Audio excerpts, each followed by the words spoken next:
Wanti darbeera koloneel Abbaatiyyaa dhiirri immoo yeroo akkasii qoramtee dabarti. Dhiirummaan yeroo akkasii keessa mirkanoofti. Egaa kabajaan wanta kana naa kennaa fi harki tokkoon hojjetu, hojii tokko isin hojjetu dogoggoree akka isinitti hin laanne. Mara kun qabu. Amma naaf galee. Yaa ilaaleera. Mucaan kuni qaxaleedha isinitti meera.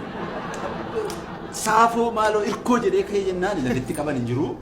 Kunoola. Isii kenneerani. Amma naaf galee.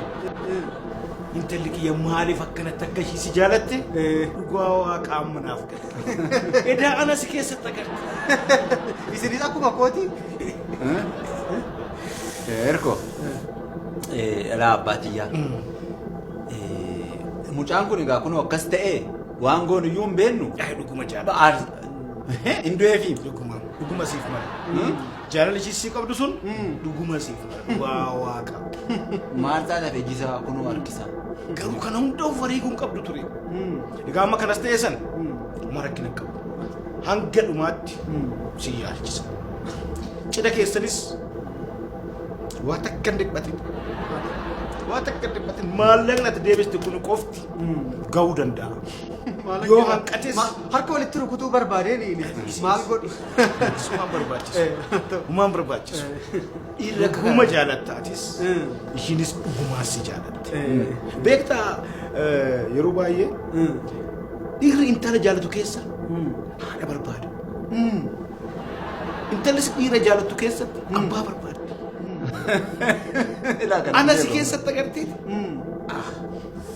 Maal jechuu barbaadanii inistiraaktar?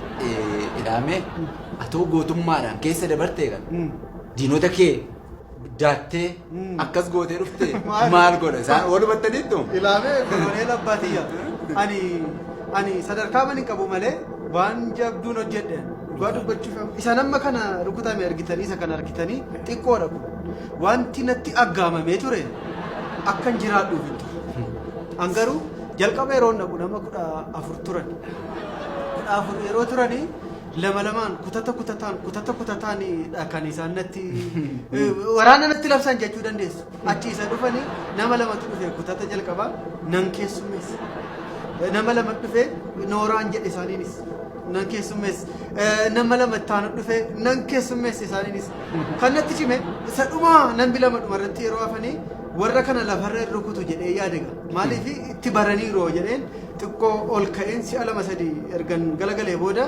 lafannan qubadha jedhe sanan seentii 17 dogoggore akkas yeroo bu'uuf Iddoo biraa bu'ee xiqqoo kolonii tan bu'e kolonii manaatti bu'ee kana nan miidhame achi booddee garuu akka bunaatti na tuma. Baay'eedha kana. Seenetii 17 maal keessa dabartaniiti inni immoo namummaa kanaa keessa baay'ee seenaa guddaadha. Sanyii dhugumaa baalchaa saafuu hirkoo ta'uu goo amma mirkaneessa. Siif mala. Dhugaa siif. Egaa akkuma jedhe waan akka yaaddanii waan kaffalamuu qabu cufa kaffalee si yaalchisa.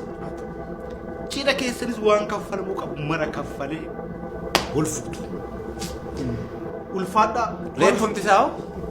Lakkii. Jiraasaatu jira. An dhuguma baay'ee natti dhaga'ameera garuu egaa haa ta'u hafuunsaa immoo waan tokko. Dhiirri kana gaa dhiirummaan ishii. Kanarra gaasfatti gaa. Maali namni mirkaneeffadha silaa? Sadarkaan koomee koloneel Abbaatiyyaa ol si kee as mana hodhaa keessan taa'u wajjin yoom dhufnee kaartaa taphannu wajjin. Ergo. Dura dhimmichi jalaa fixanna. Dura dhimmichi jalaa fixanna. Egaa fayyaanaa ta'a. Haa ta'u rakkoon hin jiru ulfaadhaa inaasomna wal agarraa. Wal agarraa ulfaadhaa jedha. Jabaa xiyyaan immoo dhuftu. Waan qabdu qabdee.